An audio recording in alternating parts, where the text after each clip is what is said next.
We're live on a Wednesday morning. Which is unusual. Because it feels like a Sunday because I'm talking to you, but it's not. I know, that's why, and I was very perturbed by the fact that we were not playing on Sunday. I was originally preparing for a Sunday game, actually, which is interesting. Cool. So we're about to have a creative session where we're going to play a tabletop role-playing game together, which is cool. I'm looking forward to this. You've never done this before, right? You might be looking forward to it. You're not looking After I forward read to the it? description, I'm like, oh, of course I'm looking forward to it, but I'm also like top of the roller coaster, like, what the hell am I doing? Have I let myself in for? Because is this going to be some weird kind of twistedness? Because when you said hard boiled, I was like, okay. All right, And so then, why don't you describe a little bit what you've read to introduce what is going on for anybody who might be watching, or as we keep imagining that some people are watching. well, who this, cares if they're watching or not? No, but someday some people might. So let's Yeah, I'm going to go back when I'm perhaps 70 and rewatch this and laugh. So the so this I don't even know the origin story. I haven't played a role-playing game before ever, and I'm really interested in doing that. I used to hang out at school with people who were role-playing. So, but I never actually played. So I would hear the conversation and be like, that sounds so cool. Or I'd just like ask stupid questions, or I felt they were stupid. And then some of my friends and I, we played Hero Quest a couple of times. We played Space Crusade a couple of times. And then I've totally forgotten all about that stuff. But I love that world of They just republished the original Hero Quest. Did you see that? Oh, they did? Yeah, brand new. You told me about that, yeah. Yeah. Same game. I'm tempted. Same. But this is better. Yeah, I love storytelling, all that kind of stuff. Mm-hmm. And then you send me all the information, and I'm like, okay, cool. Then slight related thing. I used to read the Stephen Jackson, Ian Livingstone books, more reading rather than playing. But I always love storytelling, hero's journey, blah blah blah. Then you send me all the stuff for this. I read it all, and I was like, you told me it was like, imagine hard-boiled detective kind of film noir stuff. Mm-hmm. Haven't done any reading or thinking about that or watching. And then I read the stuff you give me, and I'm like, so there's weird creatures in this too? Oh, that's going to be very interesting. I didn't realize that. Yeah, the game's called Cthulhu Confidential. So it's a mix between hard-boiled film noir, detective protagonist, investigation mystery, with a slight undertone of possible super Cthulhu-esque cosmic horror supernatural. And I read about like Lovecraft and his stuff and the cosmic horror stuff and insanity, like reminded me of like Philip K. Dick. Sometimes the appropriate response to reality is to go insane, that kind of world. I'm like, okay, well, let's see where it goes. Yeah. I've no idea. Yeah, and it's worth knowing. It's fine. You don't have to know anything. Just imagine. So the game we're playing is, as I said, Cthulhu Confidential. I'm going to present and introduce a few of the things where we're going to start. We are playing in the late 1930s. It's a alternate reality Los Angeles in 1937, if you will. And I'm going to actually share my screen. I think we are playing together just so we show everybody and actually you'll be able to, you don't necessarily have to go, but we have a Miro board that we're playing on. Yeah. Okay. I love this. I just love reading it and looking at it and going, ooh. And really there's not much. Well, there's a little bit of background information that can be useful. There's a few little choices. There's a thing to put notes, but I'm going to introduce this to everybody. I don't even know how this is broadcasting, actually, when I'm sharing my screen, but it doesn't matter, I guess. I think it's side by side. So yeah, that's Cthulhu Confidential. The game system, because tabletop role-playing games have a number of different, universes, game rules, systems. They're usually called systems, the rules. And this comes from a game called Gumshoe. And Gumshoe is a style of game to play investigations, essentially. And this is the version that is one-to-one. So the version that is one-to-one. So typically a lot of role-playing games are organized as a group, traditionally with one person who's the game moderator or narrator or game master, etc. And with a group of people, 2, 3, 4 other players or more. Most of the time, it's going to be like a group of 4 or 5 people.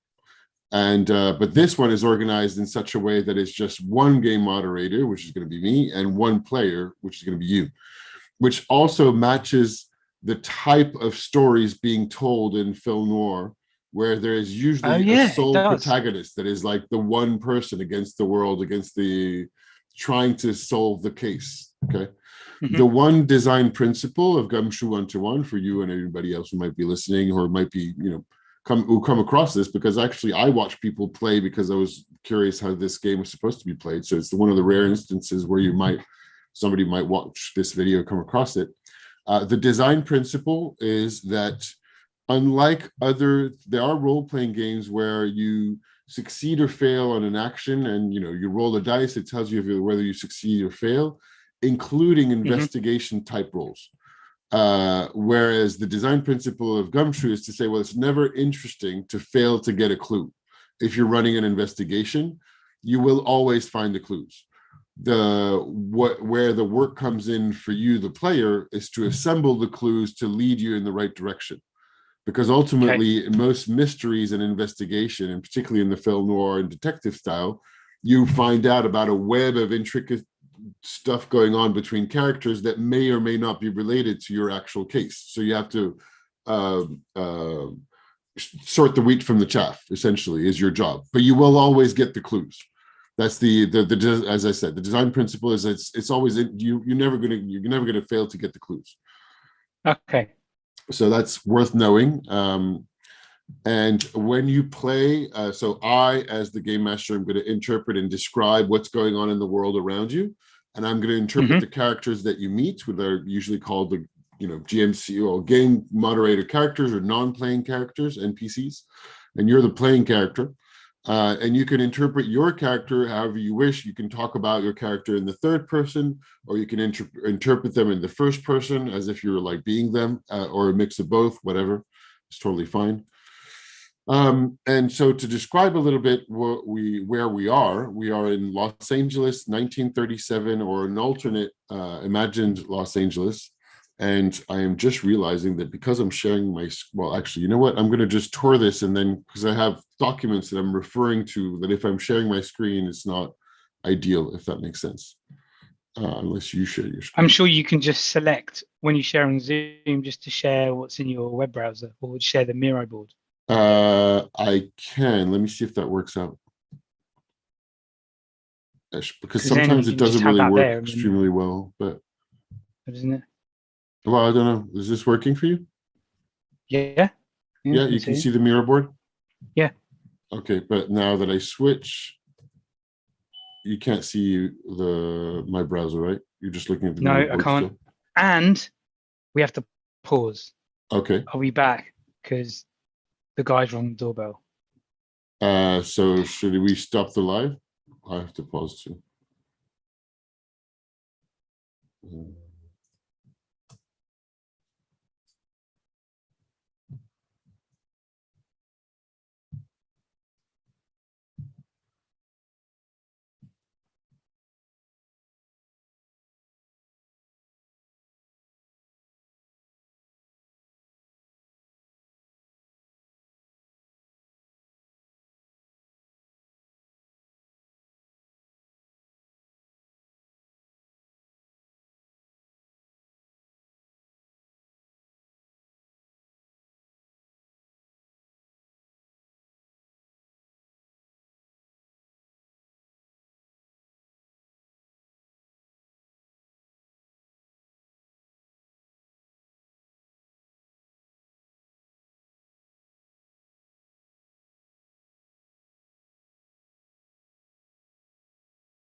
And I'm back. Well, that's how live TV goes.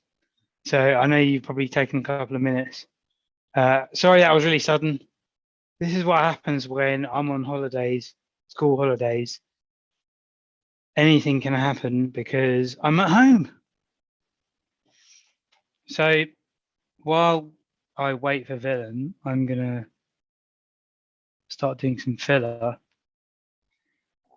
So he explained the background of the game, my background to not playing role-playing games, but always wanting to, and then never having done it. And then thinking, well, actually, it might be worth remembering that Willem, I originally asked Willem and we had a conversation about role-playing games because I was gonna, or one of the classes I was teaching had a brief all about role-playing games, and they had to write a whole marketing plan for a role-playing game company. So after we had that conversation, then we had a really good kind of back and forth.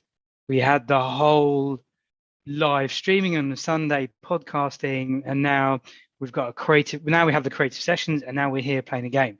So I love the idea of stories, but I don't know where this is going to go. And when I read some of the stuff that Willem sent about the kind of intimate, well, it actually uses the word intimate in the pre-game information, but also intense. And our conversations can be like that anyway, but I was a little bit wary of like, oh my God, what's this going to be like? Am I going to get it wrong? What are people going to say? All of that kind of stuff. So I'm intrigued to see where this goes, how it goes, and the exploration of the story.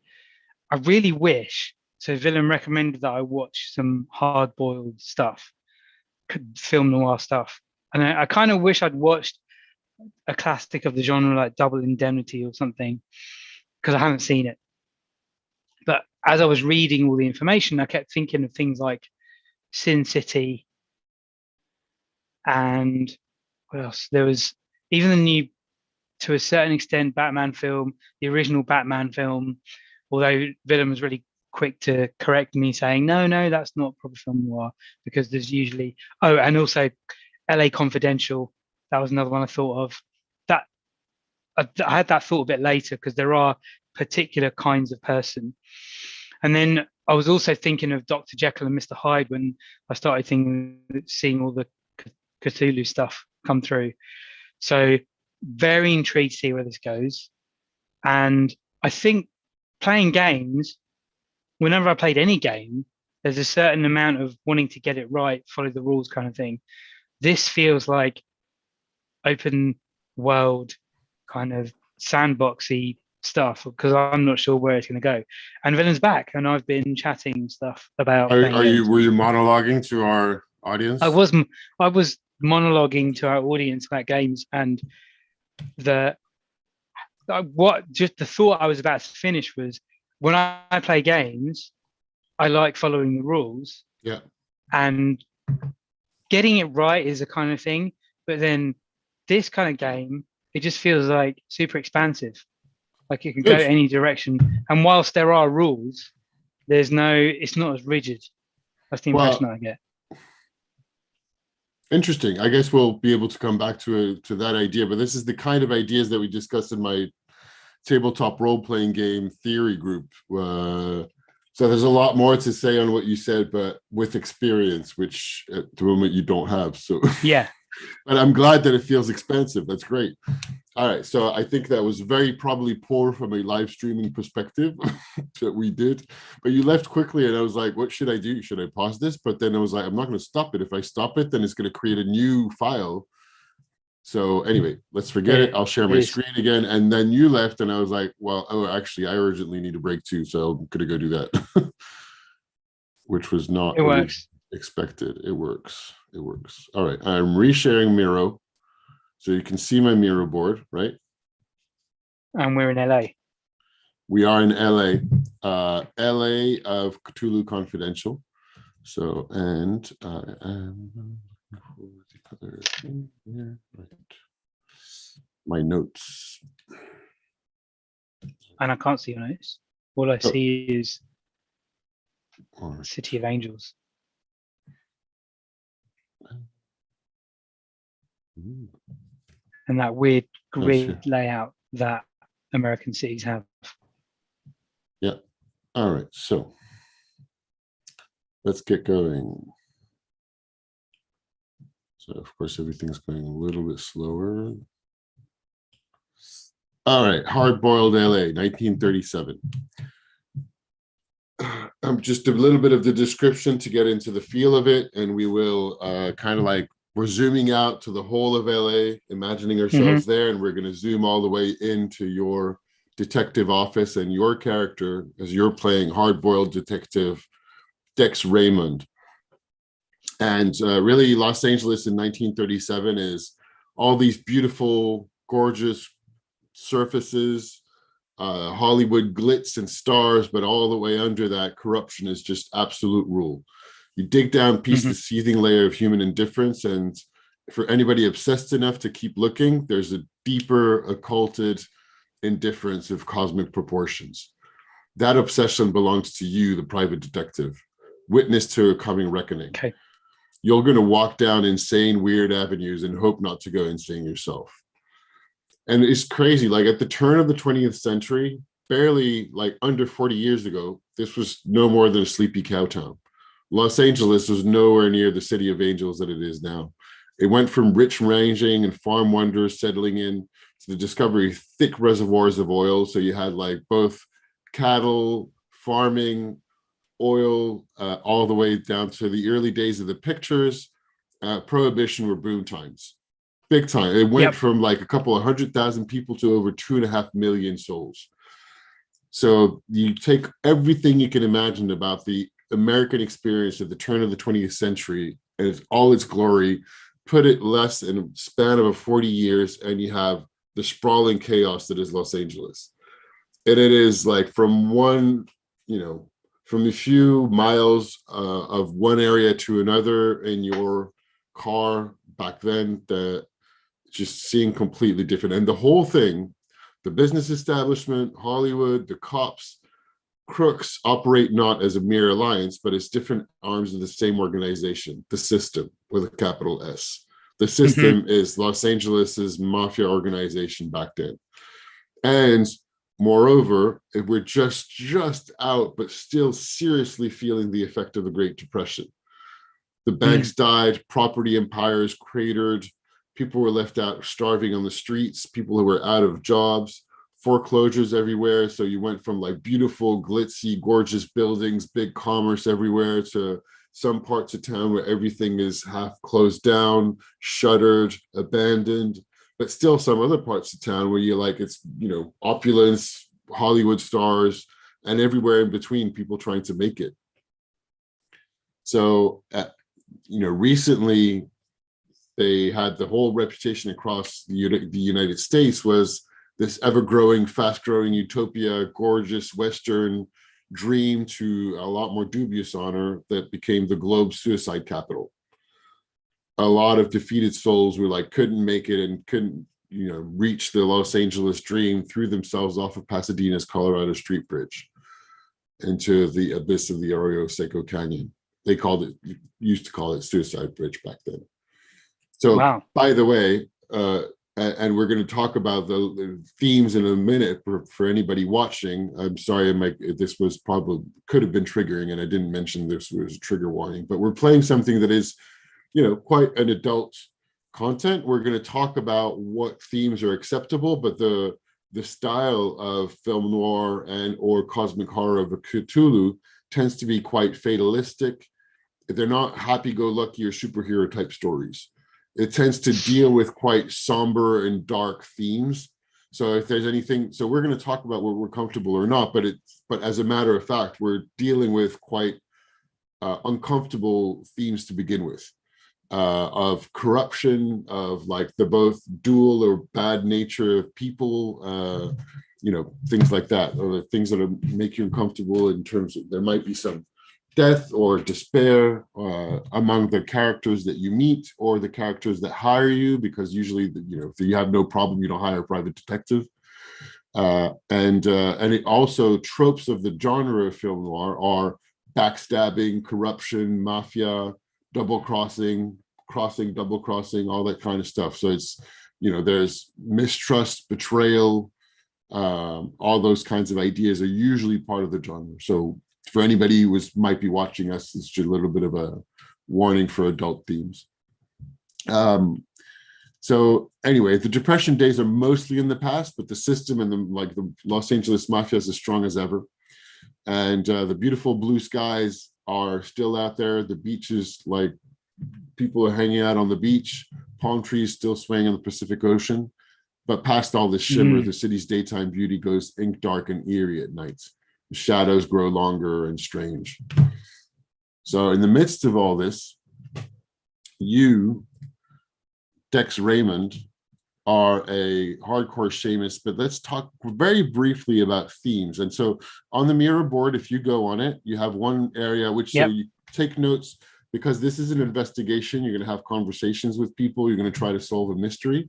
So I would encourage you to take notes. You could just do it on paper and pen if you want to, or another area, or an app, whatever you want. But there's also a square here if you want to do it there. In tabletop role-playing games, as I just mentioned, we can deal with all sorts of themes. Some might be triggering, and particularly if this is a horror and quite adult theme game. So there's a couple of systems that are used for what's called emotional security to make sure that the people participating in a role-playing game in general, so I'm as much introducing the idea of this in role-playing games and for us to play now. So there's one thing called the X card. The X card is a thing where if we were around a real table, we might have like this kind of card with an X on it. And if anything is going on that you would feel uncomfortable with, you could just touch the X card. Now, we're going to do something visual because we're on video, but if anything happens, or if I say anything, or if there's a situation, but for whatever reason you're uncomfortable with, you just go like this. That means it's an X. That means we stop and skip ahead. Okay. And you can talk about whatever you want, if you want, but there's no need to. That means we just skip ahead. There's something that's making you uncomfortable. No need to talk about it. We could just move on. Then there's another level of emotional security tool. That's like the lingo for emotional security. This idea called lines and veils. Lines are things that we decide from the get-go that just are not part of this story. We don't talk about them. They're not going to be mentioned. They don't exist in the game we're going to play. We were going to exclude those things. So, for example, I got started on saying, well, we're not going to mention sexual assault or violence. Like sexual violence or sexual assault is not going to be part of this game. And if there's anything else you want to add, let's talk about it. And then there's veils. Veils are things that you can mention, but if they do take place, you would put a punic veil on it to say, we kind of like imagine like sex is on there. So like in a movie, something the camera would go off camera when it's happening, right? There's no need to describe it any further. We know that's going on and like that. So this is also an opportunity to say that if there's like themes that you're uncomfortable with that you would want to add, or like I have a friend who has a phobia, so she usually, that's one of her lines. Like, so needles she has a phobia of needles. So needles is a line, and we just, just in case you have no idea what could come up in a role-playing game. So to make sure that it doesn't, it's one of her lines so that the group knows that needles are never going to be mentioned for any reason. Is there anything you wanted to add to this, or? And if you can't think of anything, we can always add them later. It's totally fine. I can't think of anything now. All right, cool. Great. And as for the rest, as I said, like we're dealing with adults, content, and themes. All right, so this is your character, Dexter Raymond. Dex is a bit of an empty shell. He's like whatever you could imagine of a hard-boiled detective persona, like Philip Marlowe, Sam Spade.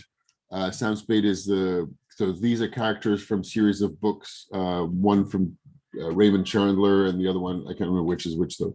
I think Marlowe is Raymond Chandler. Anyway, Sam Spade is the hero and detective in The Maltese Falcon. I believe Marlowe is in The Big Sleep and a bunch of other things. And just briefly to talk about the game system. So Gumshoe operates under, so you have two types of abilities, investigative abilities and general abilities. Investigative abilities are all the ways that you can get information when you're talking. So, you know, most of them speak for themselves. If there's anything that you have a question on, we can go back to it. But, you know, accounting is to try to, you know, you're going to, you could say, oh, can I use my accounting ability to find out anything else? So you could, there's multiple ways to use your abilities, but you could naturally say, well, I'm going to go look at the accounting books and see if there's anything wrong or a discrepancy in the numbers, and I'm going to use my investigative ability of accounting. Or you can specifically say, can I find anything else with accounting? Or can I find anything else by bargaining? Or based on what you're saying, I would say, okay, are you trying to assess the honesty of this person? Are you trying to see if they're lying or what's going on? I might check, or we might smoothly just say, you know, just keep pursuing the conversation. I'm having a question. You say, well, do I think this person is telling the truth? And I'm going to give you an answer back. So, and this is like all the stuff that you know to do. For anything that you don't know as the detective, you have what's called sources. And basically your sources are friends and contacts who have the knowledges and investigative abilities that your detective does not. So that you can go check, for example, there's Virginia Ashbury is a scientist. So she has knowledge of astronomy, biology, chemistry, forensics, and geology that your detective character, Dex Raymond, does not have. So if he wants to find out about forensics, like he has a question about a dead body, then he could go to Virginia Ashbury, for example. So you have one who's a scientist, Madame Eva is a fortune teller, Dr. Jeff McIntosh is a shrink, Alfred Cullum is a professor in anthropology, so he knows about all sorts of professional and academic stuff. Max Vale is a production designer in Hollywood, so he knows a lot about what's going on with the celebrity and star system. And then we have a second set of abilities that are the general abilities. And those general abilities are used when what's known as a challenge takes place in the story. A challenge is where there's an opportunity for an action, or you take an action in such a way that it's probably going to be as interesting for the story for you to succeed or fail. So if there's failure, there's drama one way or another, or success. So the way it goes is you have abilities where you have one dice, and abilities or one die, and abilities where you have two dice. So athletics is you're chasing after somebody and running after them, and you may or may not catch them. The way it goes is in the game that I've got, I will set a number that you have to reach, but I'm not going to tell you what the number is in advance. And there's three outcomes possible. One is a setback where you do not reach the number. One is a hold where you get a middling result that is like kind of okay, but not great. And one is a success or equivalent. I can't remember the name of it right now. Advance. Advance, that's right. Yes, exactly. It's on the rules setback. So basically I would ask you, if you have athletics and you're running after somebody, you have two dice, but you roll one first. Then with the number that you get, I will tell you where you're at as a result, and you decide if you want to throw the second one or not. And the setback will give you have a number. It's expressed in the way it stores. If you have a setback, you will have a problem, which is going to be coming through as one of these cards here. Now I remembered something else. Oh no, I know what I can do. Or if you have an advance, then it will give you an advantage, and that's a description of the cards here. So now, one thing you're going to do as we get started, and we're going to start the first scene in your office. But first, Dex Raymond starts with one of these four problems. And you can choose which one. As you're trying to make yourself, now the idea is to make your detective yours. However, that like this person is going to take life into it. Who do you think they are? What makes them special? What makes them tick? And So yeah, you can have a look at those 4 problems. We have one called lonely, one called what killed the cat, so curiosity, of course, one called broke, and one called vice hound. Which one of these 4 are you going to choose for your character? And what killed the cat? What killed the cat? Great. Yep.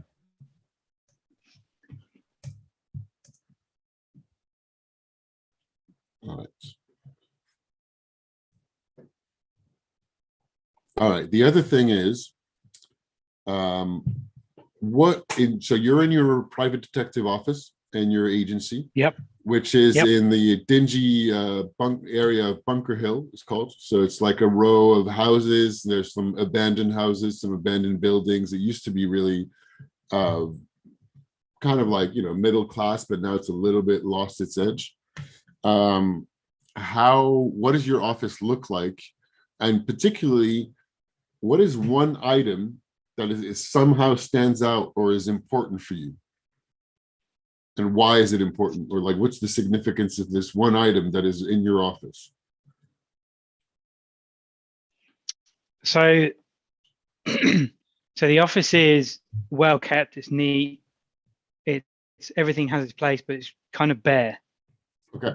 And there's the one thing that's of significance is a book, one book on there. And it's a book that what kind of book would it be? Actually, let's go with a journal. Okay, great. It's a private journal. Yeah, great. Different from the notebook that I might write notes in. Okay, cool. And why is that private journal, significant? Because it was given to me by someone important to me. Okay, great.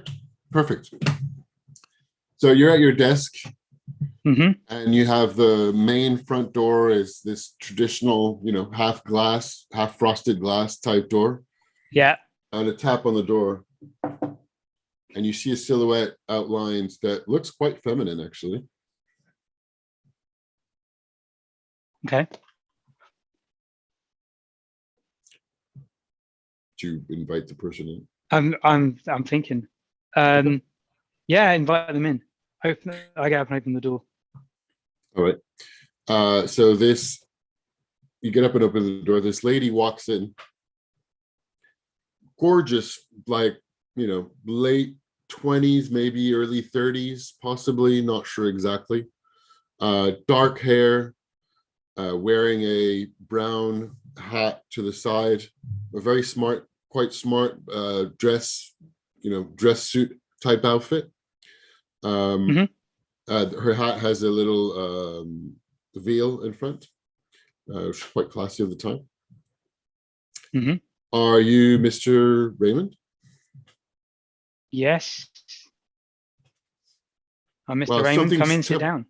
Yeah, she sits down at the chair. You're on the other side of the desk, on your side of the desk usually. As Mr. Raymond, something terrible has happened to my sister, and I want you to find out what happened.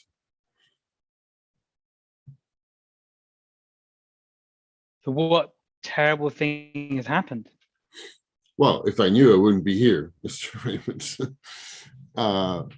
But in short, she was 6 weeks ago, my sister went missing. And then a month ago, so 4 weeks ago, a couple of weeks later, I was looking and just absolutely distraught, looking everywhere. She turned up and appeared, wandering the downtown streets late at night, and all she was wearing was a blood-stained, dirty camisole, like a slip. Yep. Cops picked her up and discreetly brought her back home as recognizing who she was. Who picked her up? And ever since, she's been nearly all but mute, nearly catatonic, despite receiving the best care. Like we've seen the best doctors, the best shrinks. And I don't know what happened. I mean, maybe I took too long to take action, but I'm at the end of my wits, and I really don't know whom to turn to. Who picked her up and brought her back? Did they bring them back to you? Do you mean specifically which policeman? Yeah. The police brought her. Or was it? It was the police. Yes, it was the police. It was the police. And they knew who she was. Oh, they recognize us. They did recognize who she was. On this, you can draw onto your background knowledge, but basically well, actually no, I'll let you take initiative on this. Okay. I'm just checking if there's anything. Wait. No, we can take a turn on this. Okay.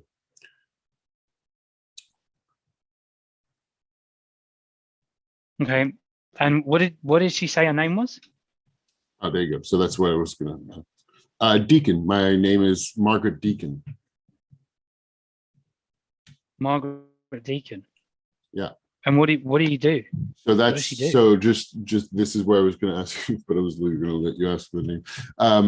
So that does ring a bell to you as Dex Raymond. Does? Oh, okay. Yeah, it rings a bell to you. Like that name rings a bell. You know that they were. It's a family of big like property tycoons, but they used to be, and if you remember correctly, they earned and had a lot of properties around Los Angeles, but they lost a part of it during the Depression. So they're still quite known and, of significant wealth without being, far out like the best, but they've been here long enough that their name should be recognized. And so you think that this should be, you imagine the daughter of the head of the family. Okay, so Margaret seems like she's the kind of looking out for her sister, got money, well dressed. Yeah. Family is kind of all right, but yes, used to be super amazing. Yeah, exactly. Okay. Well, let me check. And what's Margaret's sister called? Helen. Okay.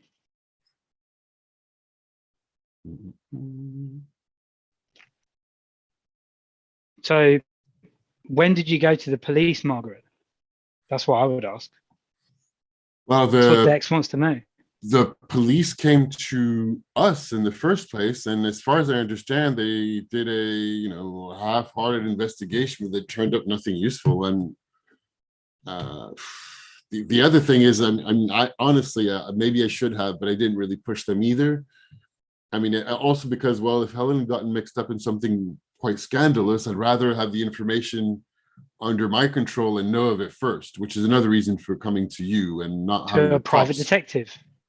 Yeah, exactly. Like that you, and from what I heard, that you're the kind of person who would, not sell us out to the cops, essentially, or to the highest bidder. That's true.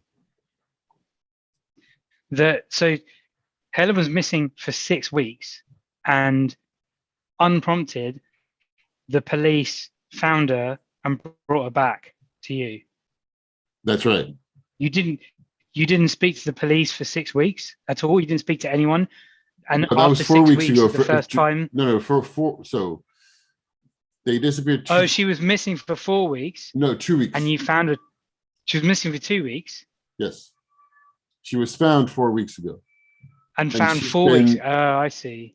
Okay. So she was missing for 2 weeks, and yes, we did signal the fact. Well, you have to understand that Helen, I would be more considered the more responsible of the two, and Helen has been known to completely, occasionally go off, disappear, head to Vegas for a few days. So at first we didn't get worried until probably a weekend, to be honest. So, she's always been a little wild. I'm the more responsible one, if you wish. So, and we've grown a little bit apart. It's true that I've not always been able to conceal my disapproval of her waywardness. She will. We don't talk that much anymore, unfortunately. Not since our mother died. Oh, your mother died 2 years ago. Yes, sadly. 2 years ago. Sorry to hear that. Thank you. But do you have a light? Have you, Mr. Raymond? She pulls out a cigarette and a cigarette holder. So like you can see her bright red lipstick shine in the light of your office desk, of your desk light. I do have a light after I recently gave up. So I got Reginald, you gave up in the drawer. I gave up smoking. So as I imagine you light her cigarette, she, bends over towards the desk, says, "Will you see this to the end?" In a whiff of smoke. So we have our first challenge. Yep. And it's a cool challenge. So it's keeping your cool faced with a beautiful dame. Yep. So that means that. So do you have any just a normal dice somewhere? Fantastic. D6s. Great. D6. Great. So you have, I believe you have one dice in cool. I do. So I have one dice for cool. There you go. I had a look. Yeah. All right. So we can throw that and see what's happening. See what you have. I got a 2. All right, a 2. So 2 is a hold, essentially. So that's like a middling result. It's fine. So you can't deny that Margaret is something special about her, but you're not going to go out about goo-goo-eyed with the first sight. Oh, there's a lot of jargon also in 1930s hard-boiled detective stuff. Yeah, I read, which I recommend. I read some of that. There's some, but I'm not very good at remembering and doing it, or doing any kind of accent. I'll see what I remember. But anyway, so yeah, so you can see like definitely there's some appeal, but you're made of stronger stuff than that. You're not going to go all goo-goo-eyed. All right, cool. So how do you answer? Will you see this to the end? Yes. Oh, thank you. I'll see it to the end with the correct monetary motivation. Of course, totally understandable. Well, your fees plus daily expenses, obviously, whatever you need, we have the money for that. So it's certainly not a problem. Okay. So where was the last time you saw Helen, Margaret. before she went out? The last time I saw her, let me think. I'm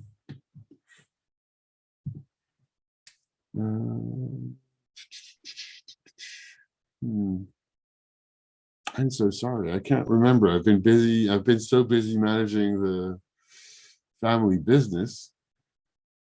She was going out, juggling several men. I know that much. I'm not sure the last time I remember. As I said, who do you think would kind of like not really talked much. So who do you think would know? Where does she hang out? What was her regular? Well, where she hung out for sure.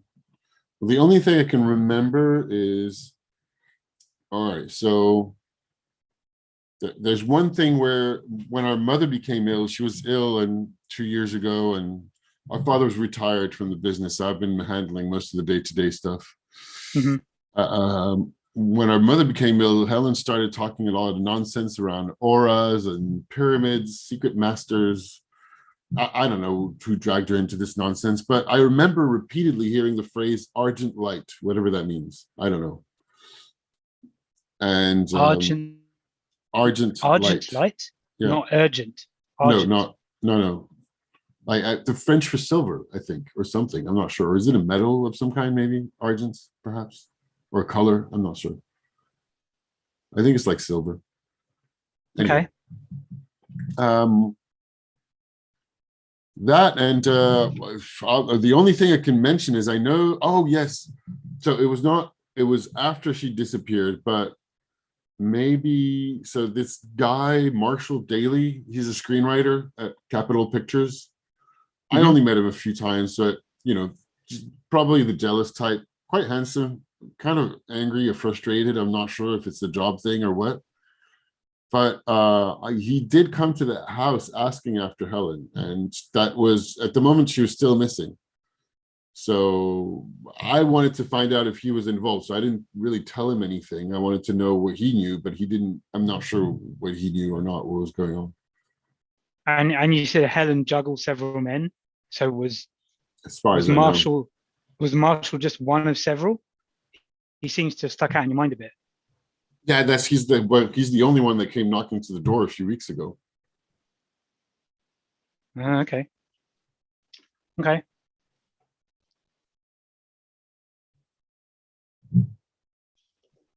Can I help you with anything Wow. else? No, nothing else for now that I can think of. Okay. Well, don't hesitate if you need anything, of course. Sorry, you what? Don't hesitate if you need anything. You can find Oh, me at the don't manor, hesitate. or you can call anytime. Okay. Okay. Great. Thank you. And with that, she heads off. And for anybody who's listening, and for you as well, but you've probably read that in the notes, it's traditional of the genre to go and have these kinds of conversations. And then the more information you get from people, the more you can recoup. And also interesting that those kinds of detectives, and if you look at the movies, the film noir, they go to talk to everybody. Talk to mobsters, talk to headmen, talk to the bad guys, the good guys. Everybody's in shades of gray. You don't know who's got what going on. And it's only by face-to-face actual conversation that you really get down to the truth. Yeah. Great. Okay. Yep. All right, so that was our first scene. It's getting close to 11. Do you want to wrap up or start something else? Or maybe we can just talk about what you think and where you would want to go next and what you'd want to do? So yeah, no, let's wrap up by talking about what I'm thinking and the and what I've got from it so far. Yeah, great. Like, Perfect. so I'll stop sharing. Yeah, this is a completely different experience for me, right? Yeah. So, and it is that kind of it is, and I Yeah. don't mind that it feels like that because I think that's appropriate. Number one, for playing a role playing game, but number two, the genre. Yeah. And I'm definitely finding my way for what I feel comfortable and how I feel comfortable doing stuff. But I can see how having a genre, having a kind of like the scene setting informs what I ask and the way I think. Yeah. So like I could tell it was like, are you gonna ask who she is or what her name is or anything like that? And I was getting to that, but it was like, oh, let me just kind of get used to this idea of Okay, sure. I'm sorry if I hurried you or thinking anything. like someone else. Yeah. No, you didn't. And I appreciate it. And I was going there. But then I started in my head, I'm starting to think about all the detective things I've seen and what they do. So Yeah. I am going to go and watch before the next time we speak, like Double Indemnity. Double Indemnity was the one you recommended, right? It's one of the best ones, but that's not one with a detective as the main character. The Big Sleep is Maltese probably Falcon, maybe. Maltese Falcon is good. The Big Sleep is very good for that. The Big Sleep is probably perfect. But Double Indemnity is perfect. One of the usually recommended as the best movie of the genre, with the double crossing femme fatale, and it's fantastic. And like a lot of those movies, which is another thing that I forgot to mention on Cthulhu Confidential. Some role-playing games, your character might pass away, die, get hurt. In this kind of game, you won't die until the end. As in, there's no point in you dying midway unless you do something ridiculous. However, in the genre, it does happen to have like a completely fatal, horrible ending because Yeah. because you were tempted, or because you tempted fate, or because in this case you like went to cosmic horror, or you just like annoyed the wrong people at the wrong time at the end. But No, only if it makes it a very satisfying story arc. Otherwise, there's no point in you dying. If that makes sense. Yeah. It makes complete sense. So, and it's I think I'm gonna get into it. And I think I'll get quicker, and I think I'll like, and if I have those tropes to inform me, it does. I can see how it will start taking a life of its own. Yeah, it helps. Yeah, and I know we just did one scene, and it's funny because I played this several times and I haven't finished it. I did take a little bit of time to introduce what we're doing, etc. But I kind of think it's useful for context. Yeah, I need that too. But I can also see why you like it and how good you are at it, because you're juggling lots of things at the same time. You're moving in between conversations. You're managing a story. You're leading me like somewhere with it as part of as being a player within a game.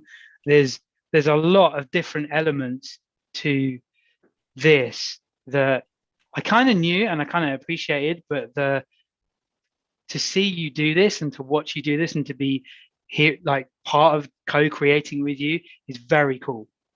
It's very cool because I also get a sense of who you are and what you're like. So thank you. This is the beginning. Yeah, great, perfect, great. Anything else? No, I think that's good. We can just leave it off for this session, right? Yeah. Although, how do I stop the live stream? I'm going to stop the live stream and then we'll pick it up with Helen, Margaret, and Dex